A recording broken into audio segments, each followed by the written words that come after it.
Hi, everyone. It's a great honor for me to introduce Mark Carney, Prime Minister of Canada, along with Gideon Rockman from the Financial Times. Much of the dialogue over the next few days will focus on where the puck is going. You like that, Mark? Okay. Where the puck is going next in the global economy, which makes this a fitting moment to introduce a former hockey player, the Prime Minister of Canada, Mark Carney. The ability to remain calm in fast-moving, high-pressure moments has defined Mark's career. In 2008, he led the Bank of Canada and helped steer his economy through the worst market turmoil in all our lives, in our generation. In the aftermath of Brexit, he became the first non-Brit to serve as a governor of the Bank of England. And last year, he was elected very deservingly as Prime Minister for Canada at what may be one of the most pivotal moments in modern Canadian history. Today, Prime Minister Carney is focused on making Canada a place where it's easier to build, simpler to trade, smarter to invest in, and build more unity across its nation. For 41 million Canadians, the world's 10th largest economy, he is a steady and thoughtful leader, and I am proud to call him a friend. Please join me in welcoming Prime Minister of Canada, Mark Carney.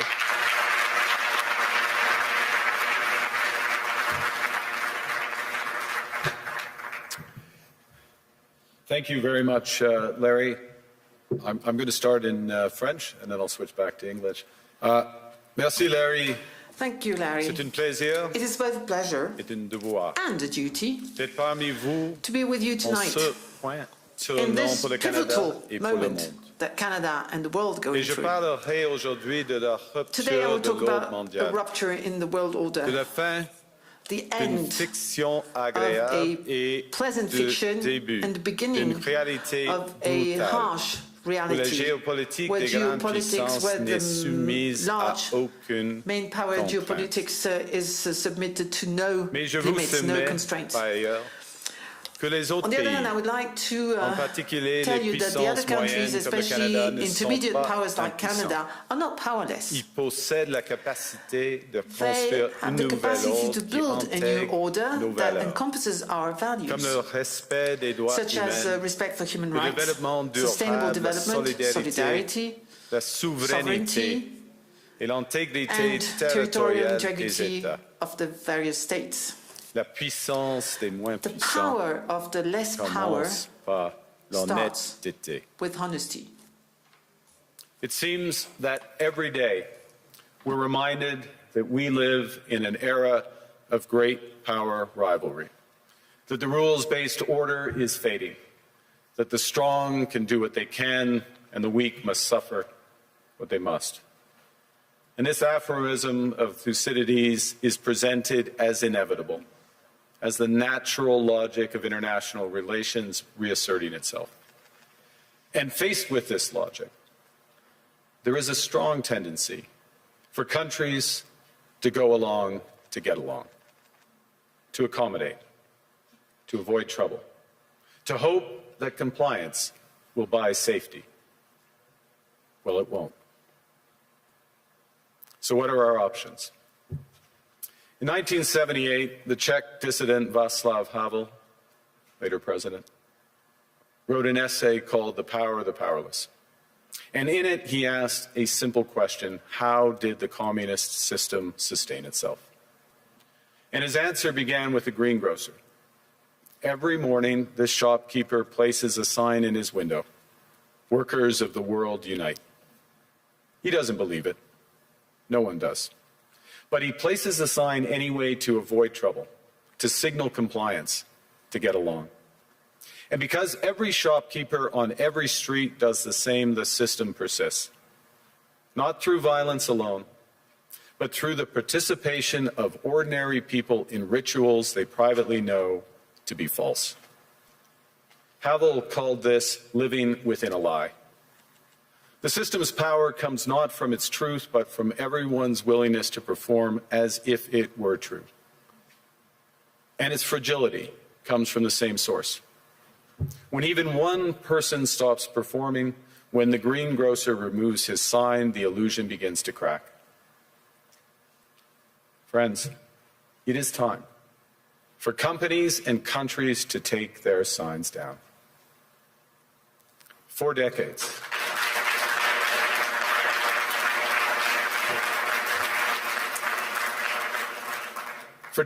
countries like Canada prospered under what we called the rules-based international order.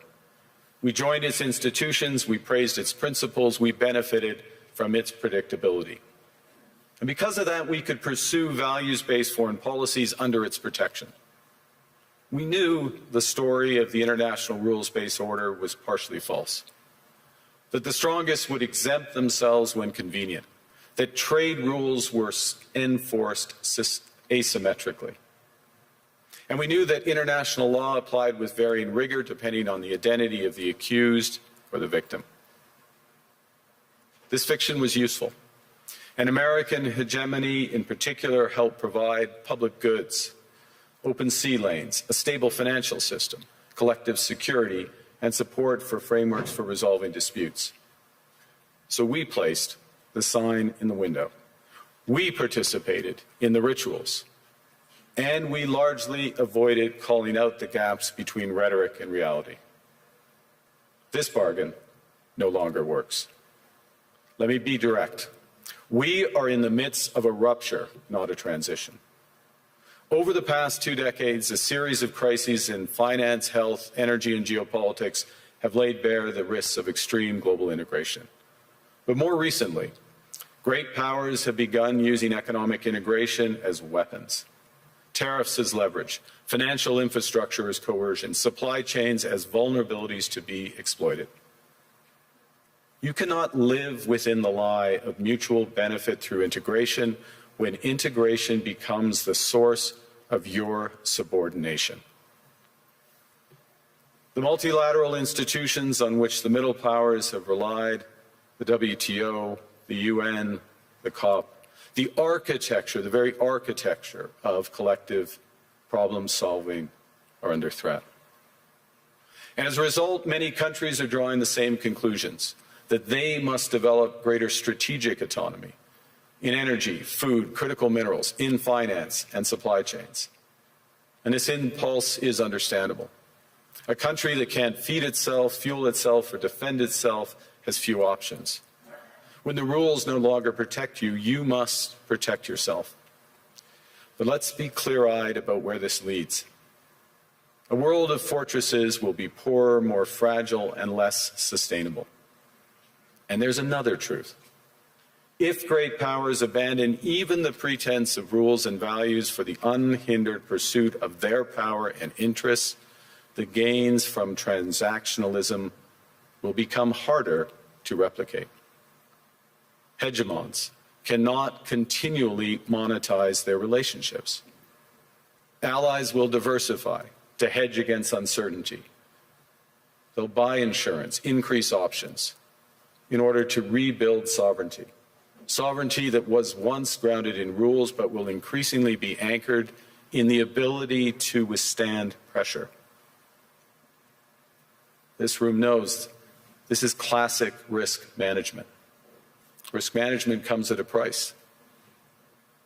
But that cost of strategic autonomy, of sovereignty, can also be shared. Collective investments in resilience are cheaper than everyone building their own fortresses. Shared standards reduce fragmentations. Complementarities are positive sum. And the question for middle powers like Canada is not whether to adapt to the new reality. We must. The question is whether we adapt by simply building higher walls or whether we can do something more ambitious. Now, Canada was amongst the first to hear the wake-up call, leading us to fundamentally shift our strategic posture. Canadians know that our old, comfortable assumptions that our geography and alliance memberships automatically conferred prosperity and security, that assumption is no longer valid. And our new approach rests on what Alexander Stubb, the President of Finland, has termed value-based realism. Or to put another way, we aim to be both principled and pragmatic. Principled in our commitment to fundamental values, sovereignty, territorial integrity, the prohibition of the use of force except when consistent with the UN Charter, and respect for human rights. And pragmatic in recognizing that progress is often incremental, that interests diverge, that not every partner will share all of our values. So we're engaging broadly, strategically, with open eyes. We actively take on the world as it is, not wait around for a world we wish to be. We are calibrating our relationships so their depth reflects our values. And we're prioritizing broad engagement to maximize our influence, given the fluidity of the world at the moment, the risks that this poses, and the stakes for what comes next. And we are no longer just relying on the strength of our values, but also the value of our strength. We are building that strength at home. Since my government took office, we have cut taxes on incomes, on capital gains and business investment. We have removed all federal barriers to interprovincial trade. We are fast-tracking $1 trillion of investments in energy, AI, critical minerals, new trade corridors, and beyond. We're doubling our defense spending by the end of this decade, and we're doing so in ways that build our domestic industries. And we are rapidly diversifying abroad. We've agreed a comprehensive strategic partnership with the EU, including joining SAFE, the European Defence Procurement Arrangements. We have signed 12 other trade and security deals on 4 continents in 6 months. The past few days, we've concluded new strategic partnerships with China and Qatar. We're negotiating free trade pacts with India, ASEAN, Thailand, Philippines, and Mercosur. We're doing something else. To help solve global problems, we're pursuing variable geometry. In other words, different coalitions for different issues based on common values and interests. So on Ukraine, we're a core member of the Coalition of the Willing and one of the largest per capita contributors to its defense and security. On Arctic sovereignty, we stand firmly with Greenland and Denmark and fully support their unique right to determine Greenland's future.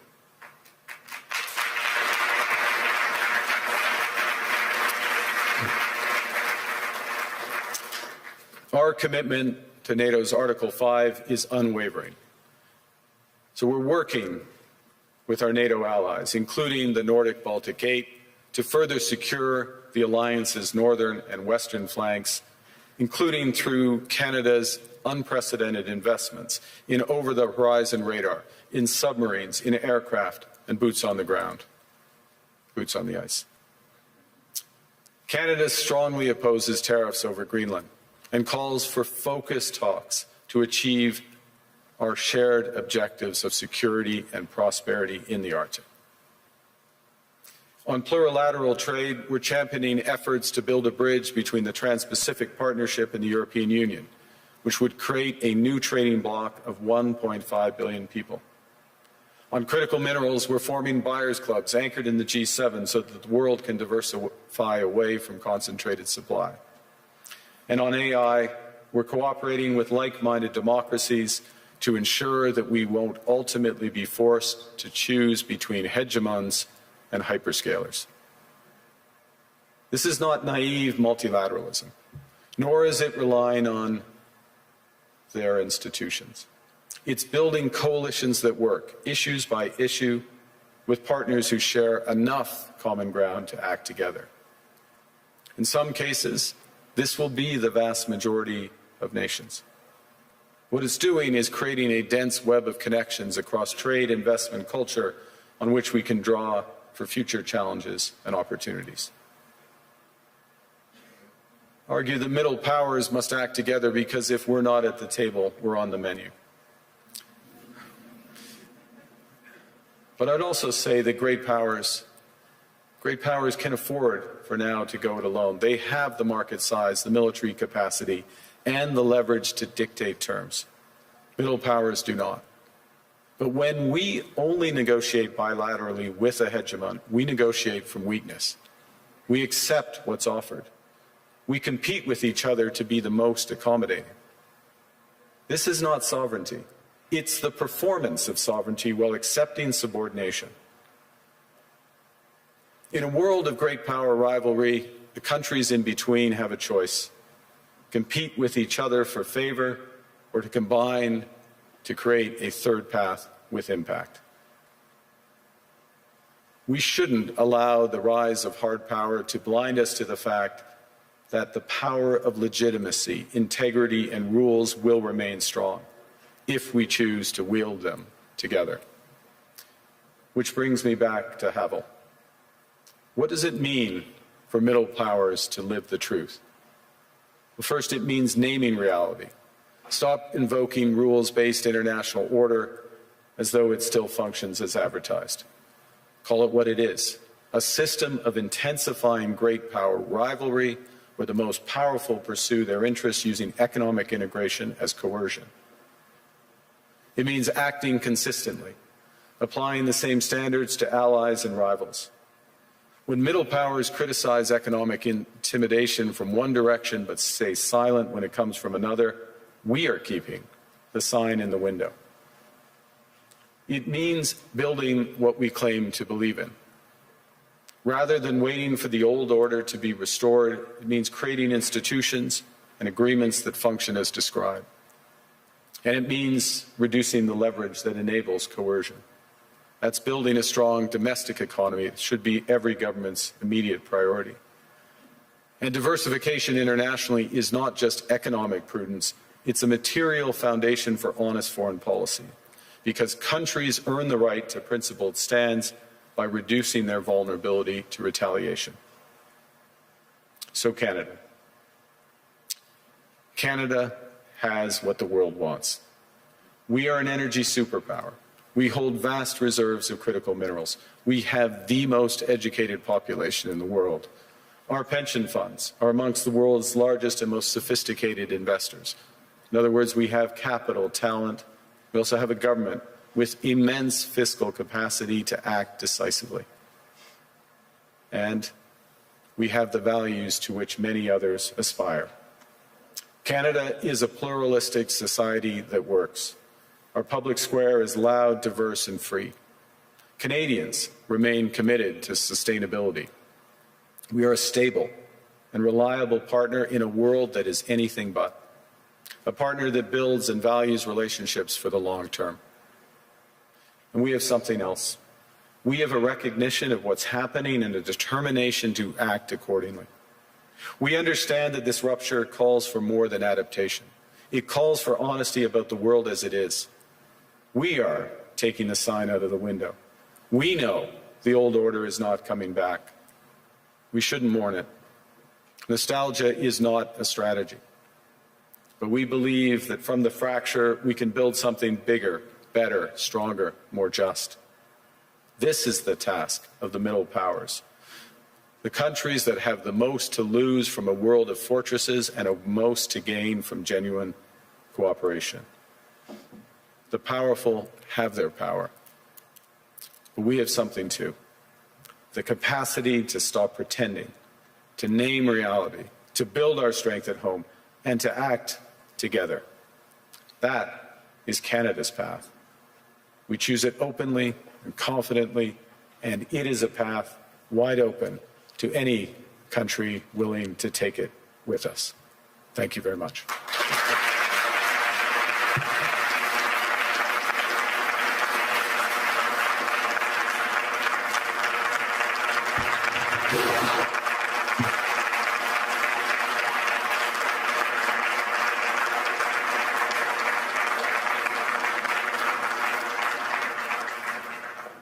Well, thank you, Prime Minister. I don't think I've seen many standing ovations at Davos, so that was interesting. You said, there was a phrase in your speech where you said sovereignty now is the ability to withstand pressure. Isn't Canada almost uniquely vulnerable to pressure because of the extent of your trade dependence on the United States? Well, the proof is that we have been able to withstand the pressure, and there has been considerable pressure. I'll give you a couple of facts. We've actually created more jobs since the tariffs were put on than the United States in absolute number. Economy is growing at the second fastest rate within the G7. That's not there. There are pockets of extreme pressure without question in Canada, but headline, we're reacting. The second thing, and it's a fundamental point, is the recognition that we can give ourselves far more than any foreign country can take away. There's lots of efficiencies in having one Canadian market, the $1 trillion of domestic investment, and building these partnerships abroad, all of which are bigger returns than what's been lost. That's not to say we would rather not lose it, but we can withstand the pressure, and we are. And I was interested that you said basically the old world's not coming back. So you're not seeing this as a period where you just have to get through and normalcy will return. I think that is our view, and we regret it, but we're not going to sit around and mourn it. We're acting, and we're acting in a way both that's in our interests, but we believe in a way with others that's building imperfectly in steps a new system. I'll give you one example in handback, which is we are members of trade agreements that comprise already 1.4 billion people around the world. So we have the most extensive network. We are trying with others to bring some of those networks together. The most prominent example is the Trans-Pacific Partnership in the EU, acting as a bridge. It's not a direct benefit for Canada, but it is a benefit for Canada that these groups come together. Ngozi is here, consistent with the WTO rules, both of which are. And in that way, we're building back out amongst willing partners. And you talked about the need not to put the sign in the window anymore, to pretend that things are still the same. Do you think, to put it directly, that the NATO alliance is still doing that, still pretending it's the old transatlantic partnership, when it's really kind of going?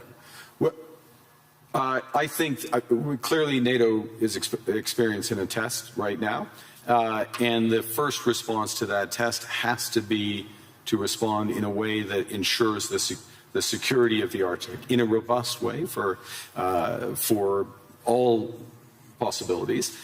This is actually a point that we have been making in recent years. It's a point that I made at the NATO summit back in June, which seemed like a pledging summit, but also was to get NATO policies in the right direction. So I think in the immediate term, one of the imperatives is to reinforce things that Canada is doing, Nordic Baltic 8 are doing, the UK are doing, other NATO partners, France included, in a comprehensive way that provides much greater security in the Arctic.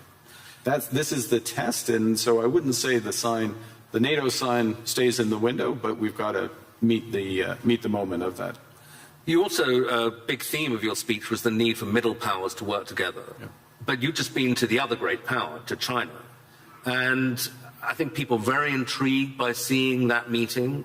And some people say, kind of, that's a mistake, really, because you're going to make yourself more dependent on China. They're not that benign either. The US will be very annoyed. What's the defense of what you're doing, and what do you hope to get out of it? Well, the first thing is to say it's not a defense. It's building out. It's something positive as opposed to against. We're for something as opposed to being against. The second is, there are very clear guardrails in that relationship. I spoke of calibration of relationships in my remarks. That's what I mean by it. But within those clear guardrails are huge opportunities in energy, both clean and conventional, obviously in motor vehicles, in agriculture, in financial services, all of which is mutually beneficial. So it's additive. And look, it's the second largest economy, and it's our second largest trading partner. We should have a strategic partnership with them.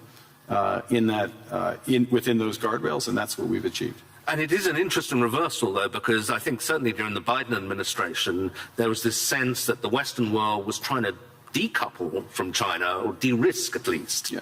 And is now in this new world that really going to go into reverse, and de-risking from China because there are other risks is less of a thing. You need, again, many in this room, this is their livelihood, you need a web of connections. And to miss out in that web some of the largest ones, United States, we already have that, China, India, Mercosur, European Union, that's a mistake. That's not managing your relationships properly. That makes you stronger, makes you more resilient. And then on top of that, I'll give you again, I'll appeal since it's in the headlines to the Nordics. Nordics plus Canada, it's 20% of global GDP. It's not the first thing people would realize. But that relationship, which is deepening for security reasons, because we're like-minded, those are the types of partnerships that I think we'll see more of. And you got a round of applause when you said something strong about standing on principle on Greenland. Do you think we can find an off-ramp on that? I mean, I'm sure you'll speak of it, but put it this way, if there isn't an off-ramp, where does this go? I strongly believe that there's a better outcome that come from the discussions that have been catalyzed in an unusual way, admittedly, but and we absolutely stand by the principles that I referenced. That solution starts with security, and a security, yes, of Greenland, but more broadly of the Arctic. Canada is foursquare contributing to that. We're at the start of a major ramp up above and beyond, so we'll be a major contributor to that. NATO has to deliver on that. We're working intensively in order to do it. As well, prosperity for the people of Greenland. In the end, it comes back to the people there, and there are opportunities to do that in ways that would strengthen all of the alliance. And when President Trump says, oh, you know, Greenland's under threat from Russia, even from China, is that for real? I would say that there are threats. Russia is without question a threat in the Arctic, without question. Russia does lots of horrible things, and will take the opportunity to condemn their unjustified and horrific assault on Ukraine, almost at its fourth year. They are a real threat in the Arctic, one against we need to protect, which is why we have 364 5-day air, sea, and land presence. It's why we're adding to our submarine fleet, adding to our air fighter fleet, why we're building out over-the-horizon radar to protect from Russian missile threats and others, and why we will work with our NATO partners. The threat is more perspective than actual at this stage in terms of actual activity in the Arctic, and we intend to keep it that way. Another big issue that's going to come up this week is this board of peace that President Trump is keen on. I'm not sure whether it's for Gaza or for the entire world, but apparently Canada's been invited. Are you going to join? We have been invited, and let me start by, I think we should recognize the progress that has been made in at least getting towards the end of the first phase of this process. And the activation, if I can put it that way, of the process to set up the Board of Peace is the start of phase 2. Our view is, and that's to be welcomed, and this is a positive vehicle. Our view is we need to work on the actual structure of the vehicle. You just referenced, is it for Gaza? Well, the UN resolution, Security Council Resolution 2803, references a Board of Peace for Gaza. That's where we see it becoming immediately operative, and it needs to be, in our view, it's better to be designed in that way for the immediate needs there. There are many other needs around the world, first point. Second point, it needs to coincide with the immediate full flow of humanitarian aid into Gaza. We are still not where we need to be. Conditions still are horrific, so that needs to come alongside. We think there's aspects of the governance and the decision-making process that could be improved, but we will work with others, obviously work with the United States, because we can to improve the situation, the horrific situation there, and to move onto a path to a true two-state solution. There's a suggestion you can get permanent membership of the Board of Peace by ponying up $1 billion. You going to write a check for that? We would write checks and deliver in kind to improve the welfare of the people of Palestine. But we want to see it delivered direct to those outcomes promoting peace, and so the mechanics and how it works that way. Okay, final question. President Trump and a lot of people who agree with him condemn globalism a lot. And I suspect, you would be the kind of epitome of a globalist. You worked for Goldman Sachs, I believe. You were a central banker. You're comfortable and lived in several countries. Is globalism, first of all, is it a thing, and is it over? I think, well, look, understanding how the world works, having an appreciation for other cultures, understanding the connections, and being able to, or at least appreciating ways that how we connect, whether it's through technology, trade, investment, culture, can enrich our lives, and that's a good thing, and also help solve problems. Being detached from where you live and the broader needs of society, there is an epithet for that. I don't know that the G word is the one. There's certainly what we're finding, to go back to the points I was making, is that there are a number of like-minded countries that want to work through partnership to achieve those goals for their citizens and for the world more broadly. The call is for more to recognize what's really going on right now, and to pool their resources to the benefit of citizens. So it won't be global, it won't cover the globe, but it will be more powerful. Okay, Prime Minister, thank you very much indeed.